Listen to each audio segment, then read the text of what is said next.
এই জগতে সর্বোত্তম প্রিয় হলো আত্মা। এখন দেখছেন YouTube channel Nitai media live. শোভারামপুরস্থ বন্ধু সুন্দরের হরিপুরুষের স্মৃতি বিজড়িত বহু মহামানবের সাধনস্থলী ভজনস্থলী এই পবিত্র ভূমিতে শ্রী মাধব মাসিস্থ শুক্লপক্ষীয় আজ এই সুমঙ্গল মাঙ্গলিক ভাগবতীয় ভক্তিযজ্ঞের অমৃত যজ্ঞের শুভারম্ভে অস্মদীয় পরম আরাধ্য জীবন সর্বস্ব জীবন ধন প্রাতঃস্মরণীয় পরম বন্দনীয় সদ্গুরু শ্রী ভগবান শ্রী শিলগুরু মহারাজের পাবন পদারবিন্দে পরার্ধ কোটি দণ্ডবৎ প্রণতি। সমাগত মহাপ্রভুর প্রিয় অনুরাগী বৈষ্ণব কুলতিলকগণ, সুদীজন, সন্তজন, মহতজন, জ্ঞানীজন, মান্যজন, ধর্মশীলা, শ্রদ্ধাশীলা, ধর্মমূর্তি, দেবী মূর্তি, কল্যাণিয়া মাতৃগণ, সকল ভক্তচরণে দিন অতি দিনের বারংবার ভো ভো বন্দনাপূর্বক দণ্ডবৎ প্রণতি। তাবদ্রা গায়দস্তেনা তাবৎ কারা গৃহম গৃহম তাবগ্ন মোহনী গড় যাবৎ কৃষ্ণ নতে জনা।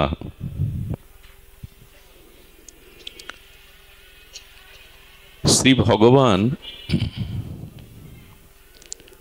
সর্ব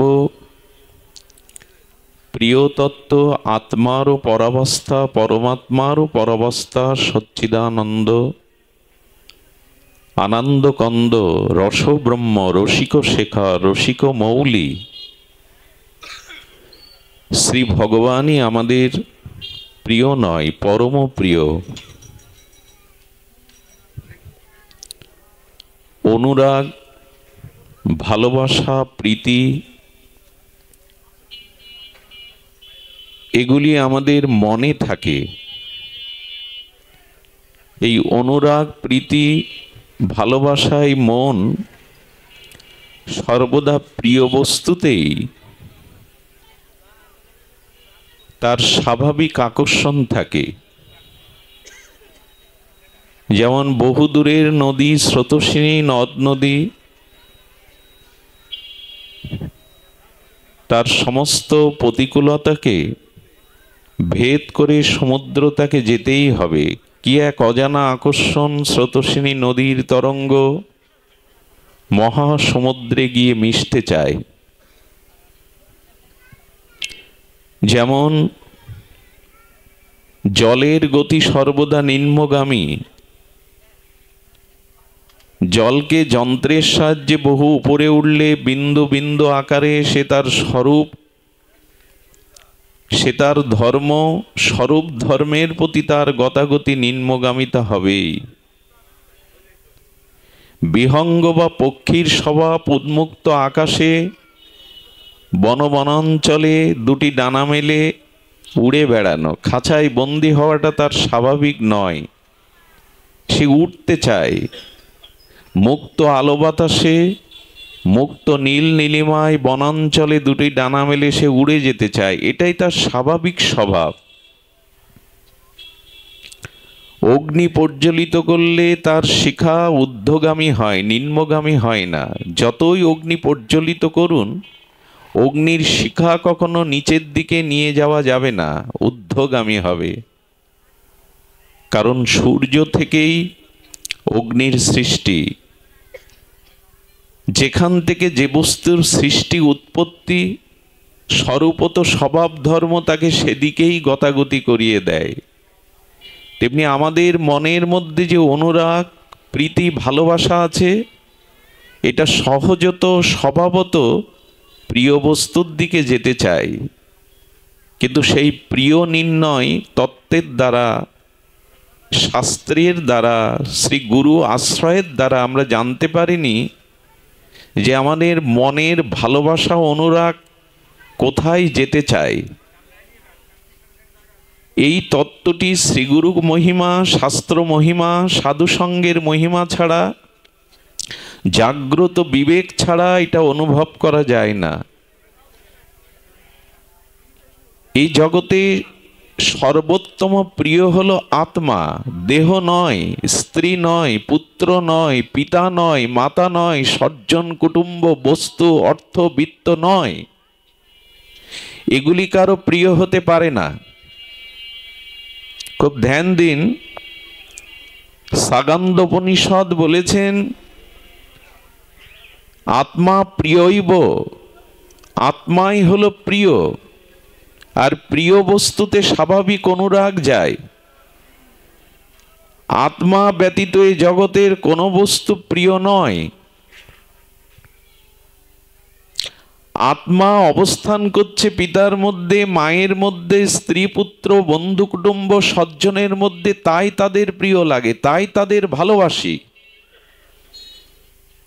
আত্মা বিযুক্ত হলে পিতামাতা পুত্র কন্যা এদের প্রতি অনুরাগ থাকে না, কর্তব্যবোধ থাকে না, ভালোবাসা অনুরাগ শিথিল হয়ে যায়। কারণ দেহ, বস্তু, ব্যক্তি প্রিয় নয়, প্রিয় আত্মা। প্রিয়ইব আত্মা। এই জন্য বলছেন আত্মানপি আত্মনেব তদব রাগস্য পরমযোগ্য আশ্রয়।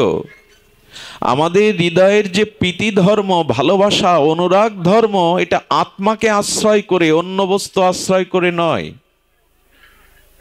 খুব ধ্যান দিতে হবে, প্রিয় হলো আত্মা, অন্য বস্তু প্রিয় নয়। অনাত্মা বস্তু প্রিয় হতে পারে না। যদি প্রিয় হবে তো মৃত স্বামীকে, তার দেহ অবয়বকে কোন সতী সাধ্বী কুলবধূ রেখে দিতে পারত। মৃত্যুর পরে স্বামীর শরীরটাকে সৎকার বা অন্ত্যেষ্টিক্রিয়া করার জন্য সবাই ব্যস্ত হয়ে যায়। যদি তার স্বামীরূপ সম্বন্ধ, তার স্বামীর দেহটা তার প্রিয় হবে, পুড়িয়ে দেবে কেন গো? বলে তার মধ্যে আত্মা নাই। আত্মা নাই, এই পরম প্রিয় তত্ত্ব নাই বিধায় না শরীরটা পুড়িয়ে দেওয়ার ব্যবস্থা করা হয়, অন্ত্যেষ্টিক্রিয়ার করার ব্যবস্থা হয়। কারণ 10 দিন তো রেখে দিতে পারত স্ত্রী ঘরে, তার প্রিয় পতি, তার প্রিয় স্বামী। কিন্তু না, মৃত্যুর পরে শরীরের প্রতি প্রিয়তা থাকে না, যেহেতু আত্মা শরীর থেকে বিযুক্ত হয়েছে। কোন মৃত সন্তানকে কোলে নিয়ে মা এই শোকাহত আকাশ বাতাস বিদারী আর্তনাদ করতে থাকে, খোকা খোকা বলে, গোপাল গোপাল বলে। যদি প্রশ্ন করা হয় কাঁদছো কেন, তোমার কোলে, তোমার স্নেহ বৎসল বুকে তোমার সন্তানই তো আছে, কাঁদছো কেন? আচ্ছা, কাঁদছে কার জন্য? তার নখাগ্র থেকে কেশাগ্র পর্যন্ত তার বাৎসল্য সন্তান, তার দেহটি তার বুকে আছে। খুব ধ্যান দিতে হবে শব্দের দিকে, কথার দিকে, যে তার পুত্রের নখাগ্র থেকে কেশাগ্র পর্যন্ত পূর্ণ অবয়বপূর্ণ শরীরটা তোমার বুকে। আমার খোকা কোথায় গেল, আমার খোকাকে এনে দাও। খোকা বলতে সে কি বোঝাতে চাইছে? শরীরটা তো তার বুকে। কেন মা? তোমার খোকার সেই ছোট ছোট করপল্লব হস্ত আছে, ছোট ছোট পা গুলি আছে, তার সুন্দর বদনটা আছে, তাকে ভালোবাসো। কেন বলছো খোকা কোথায় গেল? আসলে খোকা তার প্রিয় না। যদি প্রিয় হতো, খোকার দেহটাকে নিয়ে সে জীবন কাটাতে পারত, শোক করত না। প্রিয় বস্তু আত্মা চলে যাওয়াই তো তার এই আর্তনাদ, তার এই শোক। এই জন্য আত্মানপি আত্মতেন তদেব রাগস্য পরমযোগ্য আশ্রয়। রাগ মানে অনুরাগ বা প্রীতি, ভালোবাসা আত্মাকে চায়, অন্য কাউকে চায় না। কিন্তু ভুল করে আমরা ওই আত্মার সহজ অনুরাগ প্রীতিকে ব্যক্তি বস্তু সম্বন্ধের উপরে আরোপ করে দিয়েছে। এটাই আমাদের ভুল। বস্তু ব্যক্তি, কোনো বস্তু ব্যক্তি পরিস্থিতিকে আমরা ভালোবাসি না, সেটা আমাদের প্রিয় হয় না। আত্মা আছে তাই তুমি প্রিয়। দার্শনিক বিচারে কথাটি বড় কঠিন। দার্শনিকরা বিচার করেছেন আত্মা যে বস্তুতে যুক্ত নয় সে বস্তু কারো প্রিয় হতে পারে না, সে সম্বন্ধ থাকতে পারে না, সেখানে অনুরাগ সঞ্চারিত হতে পারে না। এই জন্য তো প্রিয়জনের শ্মশানের দাও দাও করে জ্বলন্ত অগ্নিতে পুড়তে দেখি আমরা। শুধু ভক্তগণ, যদিও বর্তমান প্রযুক্তি বলি, গবেষণা বলি, একটা শিশুর শরীরকে হাজার হাজার বছর অক্ষত রাখা যায়, পচবে না, গলবে না। সেই মেডিসিন দিয়ে আজকের আমাদের চরম উৎকর্ষ গবেষণার দ্বারা একটি শিশুর শরীরকে 500 বছর কাচের ঘরে অক্ষত রেখে দিতে পারেন, কিন্তু ভালোবাসা যাবে না। কারণ শিশু কিশোরও হবে না, যৌবনে পদার্পণও করবে না, কারো সাথে অন্তরের মত বিনিময় করতে পারবে না। তাই শরীর কখনো প্রিয় হতে পারে না, সম্বন্ধ কখনো প্রিয় হতে পারে না। আত্মা যুক্ত আছেই, এই জন্য সকলকে প্রিয় অনুভব হয়। এখন আমরা ভালোবেসেছি কাকে? ভালোবাসার সহজাত ধর্ম হলো আত্মা, কিন্তু না, আত্মতত্ত্বকেই আমরা ভুলে বসে আছি। সারাদিন যাদের দিকে চাইলাম, যাদেরকে আপন মনে করলাম, যাদেরকে নিবিড় করে ভালোবাসলাম, তারা ভালোবাসার পাত্র না। কিন্তু যার অবস্থানে, যার অস্তিত্ব সত্তায় এই প্রীতি, প্রেম, ভালোবাসা, সম্বন্ধ, সেই আত্মার দিকে সারাদিনে একবারও তাকালাম না। যাকে কেন্দ্র করেই সম্বন্ধ, প্রীতি, ভালোবাসা গড়ে উঠেছে, তার দিকে চাইলাম না। এই জন্য বিশ্বকবি হয়তো তার অন্তর চিন্তিত অনুভবে গেয়ে উঠেছেন, আমার হিয়ার মাঝে লুকিয়েছিলে, আমি দেখতে তোমায় পাইনি। আমি বাহির পানে চোখ মেলেছি, হৃদয় পানে চাইনি। আত্মীয়, কুটুম্ব, স্বজন, স্ত্রী, পুত্র, বান্ধব, তাদের দিকেই চেয়ে থাকলাম। সারাদিন তাদের কথাই ভাবলাম, কিন্তু যার অস্তিত্ব সত্তার কারণে এদের পেয়েছি, এদের প্রতি অনুরাগ, সেই আত্মার দিকে তাকালাম না, আমার দৃষ্টি বাহিরের দিকে। তুমি মোর আনন্দ হয়েছিলে আমার খেলায়, আত্মা রূপে, সৎমা রূপে তোমার অস্তিত্ব আমার মধ্যে বিদ্যমান ছিল, তাই তো হাসি খেলা, রাগ, অনুরাগ, আনন্দে মেতেছিলাম। আত্মা না থাকলে প্রীতি, ভালোবাসা, অনুরাগ, সম্বন্ধ থাকে কি? এই প্রপঞ্চিক রক্ত মাংসের পচা গলা এই দেহটাকে কে ভালোবাসবে আত্মা না থাকলে? এই জন্য অতি প্রিয়জন মারা গেলে তাকে দেখতে গিয়ে অন্ত্যেষ্টিক্রিয়ায় শ্মশান ভূমিতে গেলে স্নান না করে ঘরে ঢোকে না মানুষ। তখন তার মধ্যে তার প্রিয়তা থাকে না, অশুদ্ধ জ্ঞান করে, মৃত। এই জন্য ব্রহ্মা বলেছেন, প্রভু তুমি আনন্দ এবং প্রেমে, হাসি খেলায় আমার মাঝে ছিলে, কিন্তু দুঃখ এই আমি তোমার কাছে যাইনি। তুমি মোর আনন্দ হয়েছিলে আমার খেলায়, আনন্দে তাই কেটেছে দিন, কেটেছে দিন হেলায়।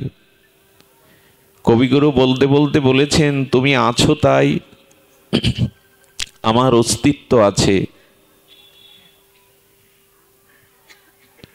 এখন এই আত্মতত্ত্ব ভারতীয় দর্শনের, বৈদিক সনাতন দর্শনের মূল দর্শন হলো এই আত্মতত্ত্বের উপরে। এই জন্য প্রায় দেখবেন ভারতীয় সাধক, সাধিকা, মনীন্দ্র, জ্ঞানীন্দ্র, ঋষি আত্মা যারা, তারা প্রায় চক্ষু মুদ্রিত করে বসে আছে। মাঝে মাঝে চোখ বন্ধ করা ভালো। চোখ খোলা রাখলে বাইরে দৃষ্টি যাবে, নিজেকে দেখতে গেলে চোখটা বন্ধ করতে হবে। এই জন্য ভারতীয় ঋষিদের মনীষীদের দেখবেন ভগবান শঙ্করের অর্ধ নির্মিলিত চক্ষু। নিজেকে দেখবার জন্য এক বুড়িমা আমার কাছে এসেছে, একটু হালকা কথা স্মরণে এলো। বুড়িমা বলছে, ছেলে বৌমা দেখতে পারে না, সংসারে কারো কোনো উপদেশ দেওয়ার প্রয়োজন হলে তারা দেখতে পারে না, গালি দেয়, অভিশাপ দেয়, যন্ত্রণা কাতর, মঙ্গলজি কি করব। আমার হঠাৎ মনে পড়ল, বুড়িমা তুমি বাড়িতে চোখ বন্ধ করে থাকবে, তাহলে অশান্তি মিটে যাবে। এটা সত্য। আমাদের দেশের শাশুড়ি ঠাকুমা যারা বৃদ্ধ হয়েছে এরা বড় চোখ খোলা রাখে। কি এনেছিস খোকা? ওতে বৌমা শাড়ি এনেছিস?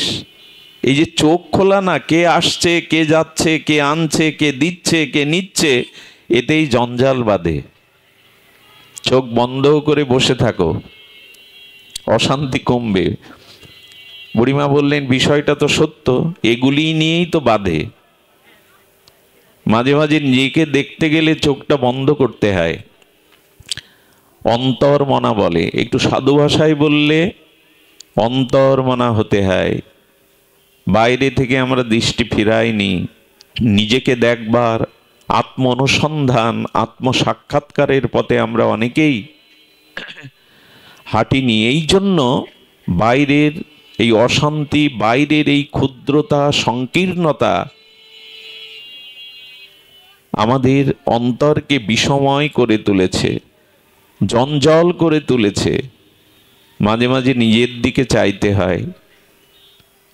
সুধীজন, ব্রহ্মা বললেন, যাবৎ কৃষ্ণ নতে জনা, ধ্যান দিন শব্দের দিকে।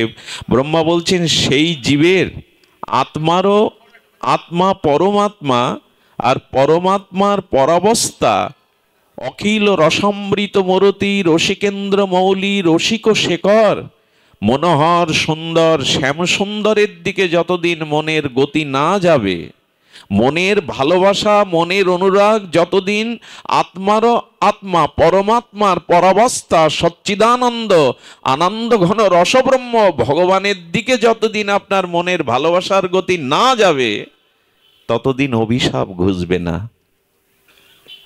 কি অভিশাপ আসবে জানেন? কারণ মনের যে অনুরাগ, মনের যে প্রীতি, মনের যে ভালোবাসা, ওটা গোবিন্দের দিকেই যেতে চাই, আত্মার দিকে যেতে চাই, পরমাত্মার দিকে যেতে চাই। আমরা যেতে দেই না, আর দেই না বিধায় ব্রহ্মা বলছেন তার জীবন, তার সংসার কারাগার স্বরূপ হয়ে গেছে। আচ্ছা, জলের গতি ইতিপূর্বে আমরা বললাম, তার সহজাত স্বভাব নিম্নগামী। সে সমুদ্রে যেতে চায়, নদ নদীতে মিশতে চায়, যায় কি না? খাল বিল নদ নদী ড্রেন দিয়ে তার গতি। নদ নদীকে আশ্রয় করে সাগরের পানে যেতে। আচ্ছা, লক্ষ্য করুন তো, জলের যে ধারা স্বভাবত নিম্নগামী হতে হতে ড্রেনের মধ্যে একটা ভাঙা আবর্তে আটকে গেল, অথবা গঙ্গার পূতপবিত্র শুদ্ধ জলধারা গঙ্গার তীরে তার স্রোত থেকে বিযুক্ত করে তাকে গঙ্গার তীরে কোনো একটা গর্তের আবর্তের মধ্যে আপনি তাকে বন্দি করে রাখলেন। এতে পরিণতি কি হয়? 1 মাস পরে দেখবেন ওই পূত পবিত্র শুদ্ধ গঙ্গা বাড়ি, যেটা গর্তের আবর্তের মধ্যে আবদ্ধ করে রেখেছেন, ওর নির্মলতা হারিয়েছে, লাল হয়ে গেছে, দূষণ হয়ে গেছে। কিন্তু যে গঙ্গা থেকে জলটা আটকানো হলো, সেই স্রোতস্বিনীর গঙ্গার জল কিন্তু দূষণ, একই তো জল, 1 মাসের ব্যবধানে এটা দূষিত হলো কেন? হলো এই জন্য মূল স্রোতের সাথে ও বিযুক্ত হয়ে গেছে। ঠিক আমাদের ভালোবাসাটা ভগবানকে না দিয়ে আনন্দ ঘন প্রেমময় ভগবানের দিকে ভালোবাসাটা যেতে চায়, তাকে জোর করে যখন স্বার্থ কাম কামনা সম্বন্ধের গর্তে আটকে দেই, তখন মনের যে ভালোবাসা অনুরাগ দূষিত হয়ে যায়। ড্রেনে আটকে গেলে পোকামাকড় জল, ওই জলে পড়লে, ধুলাবালি পড়লে ওটা দূষণ হবে কিনা? আচ্ছা, জলের 3টি ধর্ম প্রধান: স্নান, পান আর জলে স্নান করা যায়, জলে অবগাহন করা যায়, জল পানও করা যায়। তো যখন গঙ্গার বাড়িটি গর্তের আবর্তে প্রদূষিত হয়ে গেল, ড্রেনের আবদ্ধ জলটি পোকা মাকড় প্রদূষিত হয়ে গেল, তখন ওই ধর্ম আর থাকলো কি? স্নানের ধর্ম থাকলো? পানের ধর্ম থাকলো? কিন্তু জলের ধর্ম তো স্নান পান, সেটা থাকলো না কেন? থাকলো না কেন? দূষিত হয়ে গেছে। ঠিক আমাদের অন্তরের অনুরাগ স্বভাবত যখন পরমাত্মার পরবাস্তা ভগবানের দিকে যেতে চায়, যখন নিজ সসুখ বাসনা, দেহ বাসনা, আত্মসুখের কারণে তাকে স্বার্থে আটকে দেই, তখন দূষিত হয়ে যায়। আর দূষিত হওয়ার কারণে মনের সদ্গুণগুলো চুরি হয়ে গিয়ে ওই জলটা যেমন দূষিত হয়ে গেল, তেমন মনের সৎ ভাবনা, সৎ গুণাবলীগুলো চলে গিয়ে ওখানে অসৎ মন তৈরি হয়ে যায়। যেমন ক্ষমা, দয়া, সন্তোষ, এগুলো মনের গুণ। কিন্তু ওই মন ভগবানকে না দিয়ে, ভালোবাসার যথাযুক্ত স্থানে নিযুক্ত না করে, যাকে তাকে ওটি দেওয়াতে দূষিত হয়ে মনের মধ্যে এখন কি এসেছে জানেন? নিষ্ঠুরতা, দয়াহীনতা, ক্ষমা নাই, দয়া নাই, মনে কোনো শান্তি নাই। এর কারণ জল দূষিত করা হয়েছে গর্তে আবর্ত হওয়ার কারণে। আমি জানি না আপনাদের হৃদয়ে একথা পৌঁছাচ্ছে কিনা। ব্রহ্মা বলেছেন, তাবদ গ্রায় দাস তেনা, তেনা মানে চোর।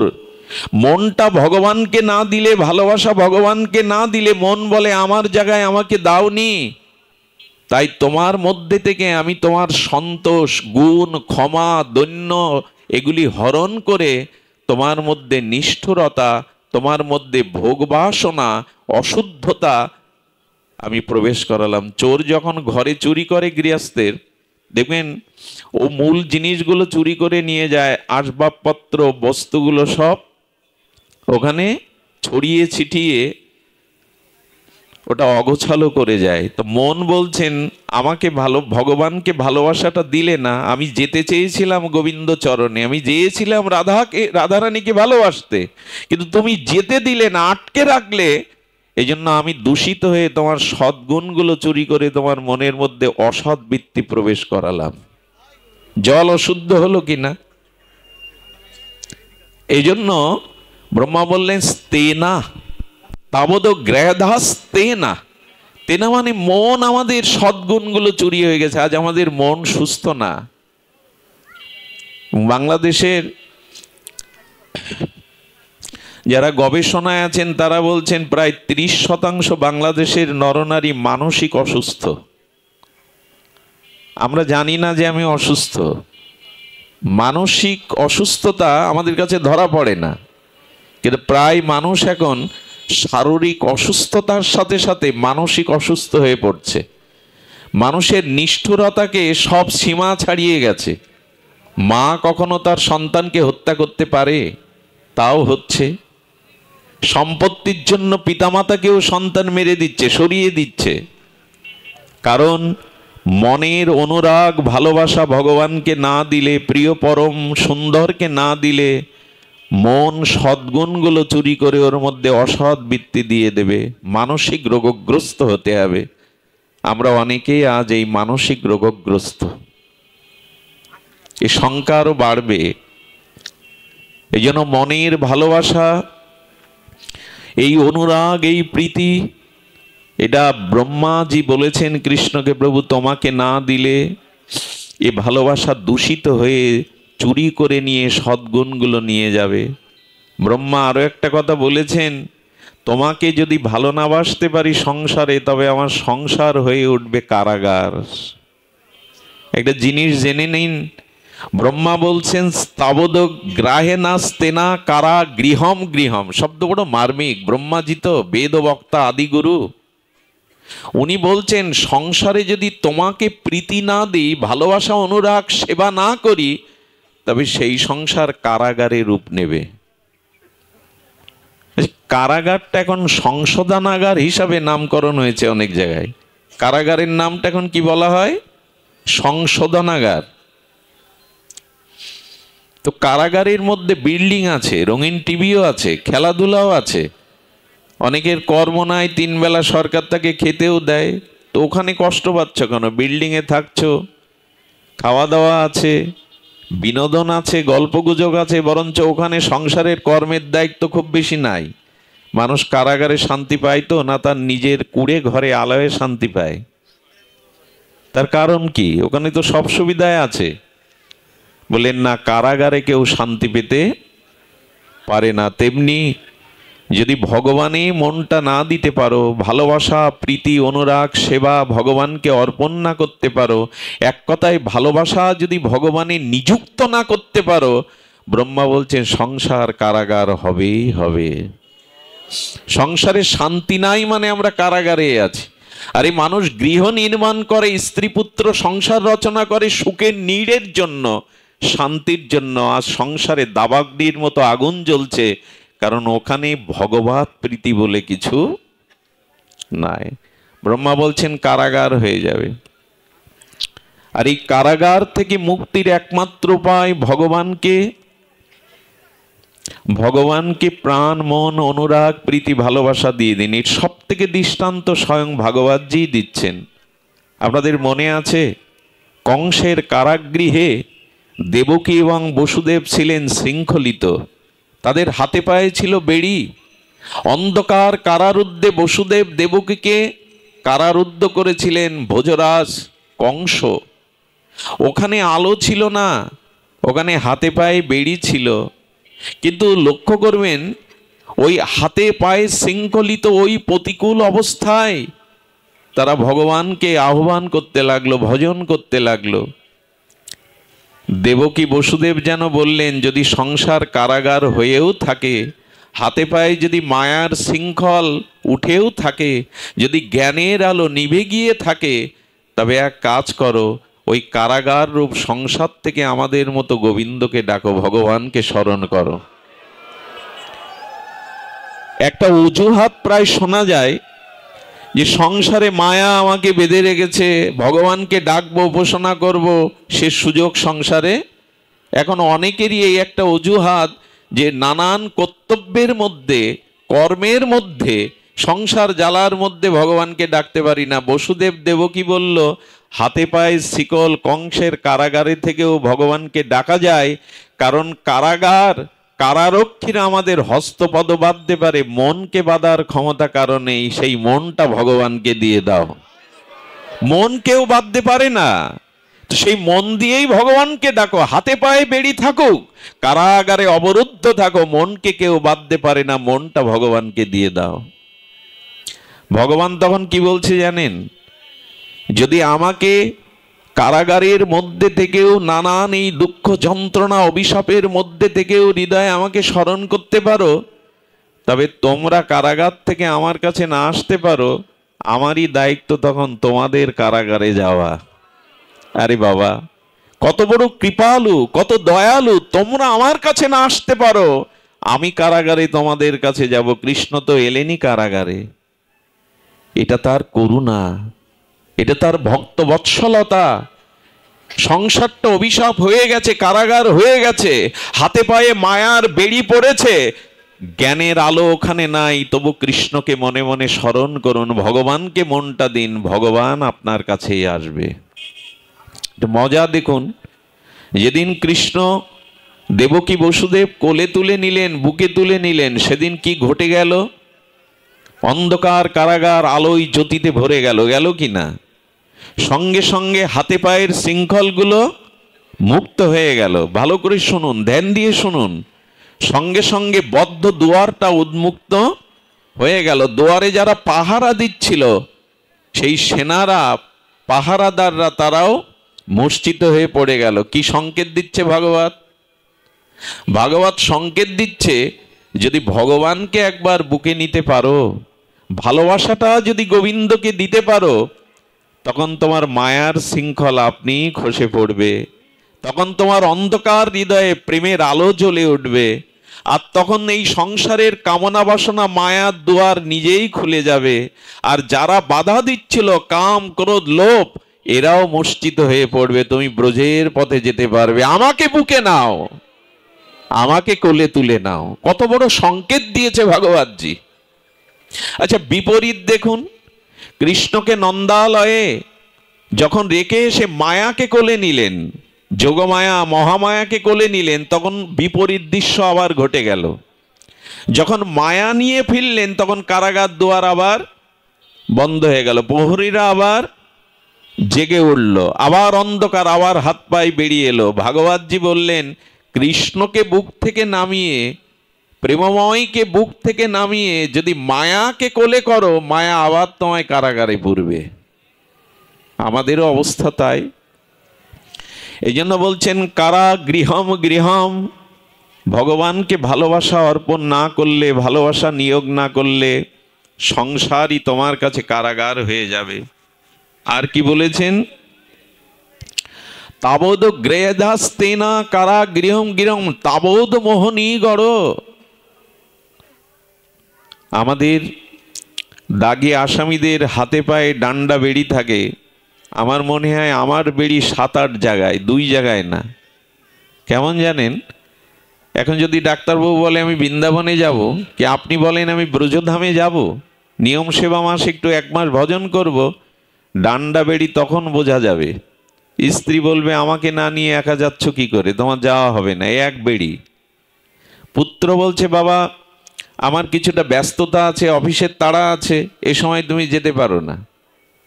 নাতির পরীক্ষা, দেখবেন কত বেড়ি হাত পায়ে উঠে গেছে, যেতে দেবে না।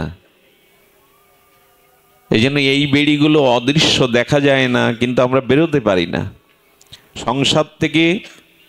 ভজনের জন্য ধাম যাত্রা সাধু সঙ্গে আমাদের অনেকেই হাতে পায়ে বেরিয়ে আছে। এই জন্য ব্রহ্মা বলছেন, যাবৎ কৃষ্ণ নতে জনা, হে কৃষ্ণ যতদিন জীবের মনের গতি তোমার প্রতি, অনুরাগ প্রীতি তোমার প্রতি নিয়োগ না হচ্ছে, ততদিন এই অভিশাপ থেকে কেউ মুক্ত হতে পারে না। আমি নিবেদন করব, ভালোবাসা যত্র তত্র ছড়িয়ে দিয়েন না, ভালোবাসা যাকে তাকে দিয়েন না, অভিশাপ নেমে আসবে। ভালোবাসাটা যেখানে যেতে চায়, যেখানে ভালোবাসা অর্পণ নিয়োগ করলে জীবন পরিপূর্ণতা পায়, ভালোবাসাটা সেই ভগবানকেই দিন। ভালোবাসার পাত্র উনি। কেউ কেউ বলবেন, তবে মানুষকে ভালোবাসার, জীবকে ভালোবাসার কথা আমাদের এসেছে, দর্শনে এসেছে, উপনিষদে এসেছে, এসেছে না, জীবের প্রতি ভালোবাসা, মানুষের প্রতি ভালোবাসা। কেউ কেউ এরকম আকবাড়িও বলেন, ঈশ্বর ফিশ্বর রাখো, আগে মানুষ সেবা করো, মানুষকে ভালোবাসো। এটা ডাহা মিথ্যা কথা। কারণ আত্মা ছাড়া, আমি আগেই বলেছি, কাউকে ভালোবাসা, এই জন্য ভালোবাসার প্রথম অর্ঘ্য, ভালোবাসার প্রথম নিবেদন ভগবানেরই প্রাপ্য, অন্য কারো না। এবার ভগবানকে যে ভালোবাসাটা দিয়েছেন, ওই ভালোবাসা প্রসাদী করে এবার স্ত্রী পুত্র সংসার সবাইকে দিন, এই হলো রীতি। ভগবানকে বাদে অন্যকে ভালোবাসাটা অভিশাপ। আগে ভগবানকে ভালোবাসো, না হলে ভালোবাসার মর্মার্থ তুমি বুঝবে না। ভালোবাসা মানে ভালোতে বাস, তো জীবের ভালোবাসতে গেলে ভগবানকে ভালোবাসলেই কেবল জীব, নিঃস্বার্থভাবে জীবকে, মানুষকে সেবা করা যায়। এই জন্য ভারত সূর্য স্বামী বিবেকানন্দ, জীবে প্রেম করে যেইজন সেইজন সেবিছে ঈশ্বর, এই বাণী যখন বললেন, তার শ্রী গুরুদেব পরম পুরুষ রামকৃষ্ণ বললেন, নরেন, জীবকে সেবা করার আমাদের সামর্থ্য কই? তবে হ্যাঁ, শিব জ্ঞানে জীব সেবা কর। মনে আছে কথাটি? নরেনের কথাটার পূর্ণাঙ্গ অর্থ হলো শিব জ্ঞানে জীব সেবা করো। কারণ ভগবান দর্শন না করলে সে সেবার মধ্যে স্বার্থ এসে দাঁড়াবে, কামনা এসে দাঁড়াবে, নিঃস্বার্থ ভালোবাসা যাবে না যদি তার মধ্যে শিবকে না দেখো। তার মানে এখানেই ভগবানকে না দর্শন করলে, ভালোবাসা ভগবানকে না দিলে, সে ভালোবাসা অন্যকে দিলে সেখানে স্বার্থ এসে দাঁড়াবে, কামনা এসে দাঁড়াবে। এই জন্য ভগবানকে ভালোবাসার অর্ঘ্যটা দাও। এই যেমন মন্দিরে, দেবতার মন্দিরে শ্রী ভগবানের বিগ্রহের সামনে ভোগ রাখা হয়, ওটা আগে ভগবান পাবেন, প্রসাদ হবে, তবে প্রসাদ আমি পাবো। আর যখন ওটা প্রসাদ হয়ে গেল, তখন আর ওটা সাধারণ অন্ন নয়, সাধারণ ফল নয়। একটু আগে যা ছিল জল, রাধা মাধবের চরণে স্পর্শ করালে তা হলো চরণামৃত। আচ্ছা, বাজারের একটি বাতাসার হরিলুট দেওয়া একটা বাতাসার মান এক কি? আগে ভগবানকে ভালোবাসো, ওইখান থেকে যে ভালোবাসা প্রসাদই হবে, এটা জীব জগৎকে দিয়ে দাও, তখনই এটা ধন্য হবে। আপনাদের মনে আছে, যৌবনে একজন রাজ্য ত্যাগ করেছিলেন, অশ্বরা সমান স্ত্রী ত্যাগ করেছিলেন, পুত্র অশ্বরা সমান তার স্ত্রী, এসব ত্যাগ করে একজন জঙ্গলে তপস্যার জন্য গিয়েছিলেন। ইনি ভরত। ভাগবতে বলছেন ত্যাগ করেছিলেন মলবৎ, মলমূত্র ত্যাগ করে ঘৃণা ভরে যেমন ওদিকে কেউ ফিরে তাকায় না, তেমন যৌবনে স্ত্রী পুত্র রাজ্য মলবৎ ত্যাগ করে গণ্ডকী নদীর তীরে তিনি জঙ্গলে তপস্যায় ছিলেন। কিন্তু ঘটে গেল এক ঘটনা, সুঘটনা কি দুর্ঘটনা আপনারাই বিচার করুন। উনি ঝর্ণার জলে জল আনতে গিয়ে দেখলেন এক গর্বিণী হরিণীর আর শিকারীর বানে গর্বিণী হরিণী তার শাবক পোশাক করেই মারা গেল। ওই প্রসব করা ছোট হরিণীটা শীতল ঝর্ণার জলে যখন মৃতপ্রায়, জীবের প্রতি দয়া হলো, আর ওই দয়াতে তাকে পুনর্জীবনের জন্য আদর করে তুলে নিলেন, তাপ দিলেন, তাকে সুস্থ করলেন। এরপরে তাকে তৃণ খাওয়াতে লাগলেন। ধীরে ধীরে হরিণের প্রতি তার মোহ এসে গেল। তিনি জপ করতে করতেই মাঝে মাঝে ভগবানের চরণ আর আসছে না, হরিণের স্মরণ আসছে। কোথায় গেল কোথায় গেল, জপ ধ্যান ছেড়ে দিয়ে উঠে খুঁজতে যাচ্ছেন। হরিণ বড় হলো, কিন্তু মমতাটা রেখে গেল। হরিণ বনে হারিয়ে গেল, তার বিচরণ ভূমিতে হারিয়ে গেল, কিন্তু সেই হরিণের চিন্তা করতে করতে করতে মুখ থুবড়ে মরে, মৃত্যুর সময় হরিণের চিন্তা করতে করতে মরে এমন ত্যাগী ঋষি পর্যন্ত হরিণ হয়ে জন্মাতে হলো। এই হলো জীবকে ভালোবাসার পরিণাম। আমার এই কথা একটা জিনিস মনে হয়, সারমেয়, সারমেয় মানে কুকুর, এরা প্রভু ভক্ত, বাড়িতে এরা পাহারা দেয়, সুরক্ষাও দেয়। কিন্তু বর্তমান বিশ্বে এই কুকুর পোষার একটা শখ এসেছে, এটাও একটু সতর্ক হবেন। পুষতে পারেন, কিন্তু তাকে খুব আদর করা, হোটেল থেকে খাওয়ানো, গাড়িতে করে বেড়াতে নিয়ে যাওয়া, আচ্ছা এরকম গভীর প্রীতি যদি ওর প্রতি দেন, তো ভরতের মতো দশা মৃত্যুর সময় যদি ওর চিন্তা আসে। জীবকে ভালোবাসতে হবে, জীবের মধ্যে সত্তারূপ ঈশ্বর আছে বলে। এই জন্য পরবর্তী জন্মে আর কারোর সাথে কথাই বলেননি জড় ভরত, পিতামাতার সাথেও বলেননি, জড় হয়েছিলেন। কারণ কথাই হলো আসক্তির কারণ। পৃথিবীতে সব থেকে আসক্তি জন্ম নেয় কারোর সাথে বারবার কথা বলতে থাকলে। যত কথা বলবেন আসক্তির জন্ম ওই দুয়ার দিয়েই আসবে। এই জন্য শাস্ত্র বলছে, ভগবানকে ভালোবাসতে গিয়ে, একটা জীবকে ভালোবাসতে গিয়ে, এনার মতো যার নামে আজকের ভারতবর্ষ, সেই ভরতেরও হরিণ রূপে জন্মাতে হলো। এই হলো ঈশ্বরকে না ভালোবেসে জীবকে ভালোবাসার পরিণতি। আগে তাকে ভালোবাসুন, ভালোবাসার কেন্দ্র নিকেতন, আশ্রয়, আধার তিনি। ওইখান থেকে ভালোবাসাটা জগৎকে দিয়ে দিন, ওইখান থেকে ভালোবাসাটা জগতে উৎসাহিত করে দিন। এই জন্য মহামানবরা সাধন ভজন করে যে তপশক্তি পেয়েছেন, বাবা লোকনাথ মহাযোগী, ইনি 90টা বছর তপস্যা করে যে ঈশ্বরের ব্রহ্ম সাধনার দ্বারা যে শক্তি, যে ভক্তি পেয়েছিলেন, তবেই তো নেমে এলেন, এসে জীবের সেবা করলেন। আগে তো শক্তি পান, আগে তো ভালোবাসা তাকে দিন, তারপরে জীব সেবা করুন। দেখবেন বাবা লোকনাথ 90টা বছর কঠোর তপস্যা করে যে শক্তি, ভক্তি, অনুরাগ সঞ্চার করেছিলেন, ওটাই জীব জগৎকে দিয়ে গেছেন। আগে ভগবানকে ভালোবাসুন। ভগবানকে না ভালোবাসলে সে ভালোবাসার মধ্যে স্বার্থ এসে দাঁড়াবে।